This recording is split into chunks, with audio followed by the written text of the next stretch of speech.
Hello and welcome to my YouTube channel. माझ्या YouTube चॅनलवर तुम्हा सर्वांचं खूप खूप स्वागत आहे. महाराष्ट्रात कार्यकारी पदासाठी सरकारी भरती निघालेली आहे. वेतन 40,000 ते 1,40,000पर्यंत असणार आहे आणि वयाची अट जी आहे ती 18 ते 32 वर्षापर्यंत असणार आहे.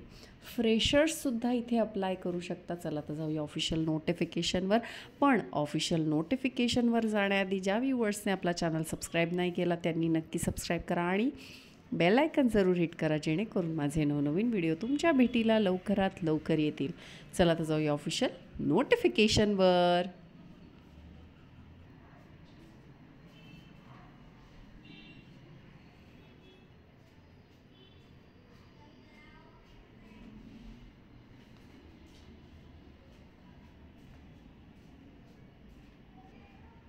तर ही आहे official notification. Discipline and education qualification बघू शकता. Mechanical degree in mechanical engineering with 65% marks from recognise university. तसंच इलेक्ट्रिकल इंजिनिअरिंग डिग्री हवी आहे 65%.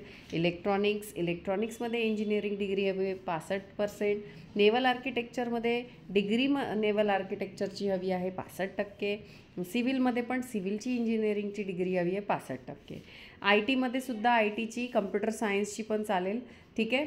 त्याच्यानंतर किंवा बघा कम्प्युटर ॲप्लिकेशन कम्प्युटर सायन्स किंवा I T with minimum 65%.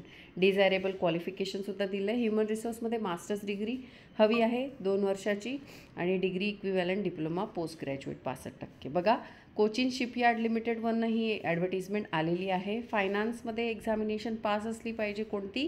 Chartered accountant CA किंवा institute of cost accountant of इंडियामधनं पास असली पाहिजे. बघा ऑनलाईन ॲप्लिकेशनची डेट जी आहे ती 6 डिसेंबरपासून सुरू होत आहे आणि 6 जानेवारी म्हणजे तब्बल 1 महिना तुम्हाला दिलेला आहे ऑनलाईन ॲप्लिकेशन करायला. बघा इथे टेबल दिलेला आहे. एक्झिक्युटिव्ह ट्रेनी मेकॅनिकलच्या टोटल 20 जागा आहे. 8 unreserved, 6 OBC, 3 SC, 1 ST, EWS 2.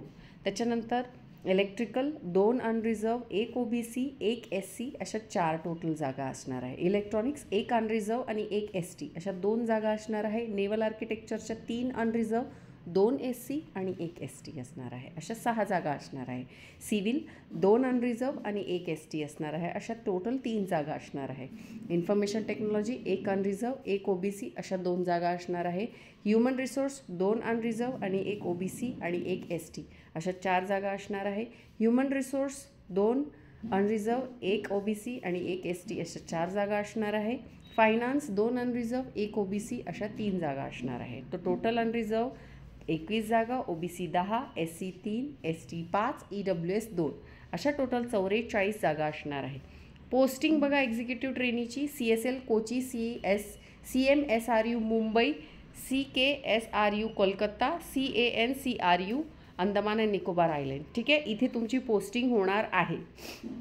त्यानंतर आपण पाहू शकतो इथे PWBD कॅन्डिडेटसाठी दिलेलं आहे, ते तुम्ही वाचू शकतात. त्यानंतर प्लेस ऑफ पोस्टिंगबद्दल दिलेलं आहे. वेज टाईप दिलेला आहे. बेसिक पे 40,000 असणार आहे. DA 47.7% म्हणजे 19,080. HRA एट कोचिन 18% असणार आहे 7,200. पर्क आणि अलाउन्स 35% म्हणजे 14,000 असणार आहे. Total 80,280.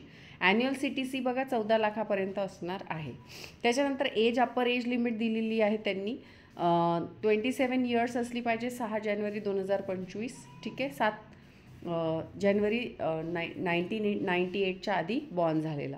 Upper age limit relax केलेली आहे. OBC कॅन्डिडेट नॉन क्रिमिलेअर ज्यांच्याकडे आहे 3 वर्षासाठी आणि 5 वर्ष SC ST कॅन्डिडेटसाठी.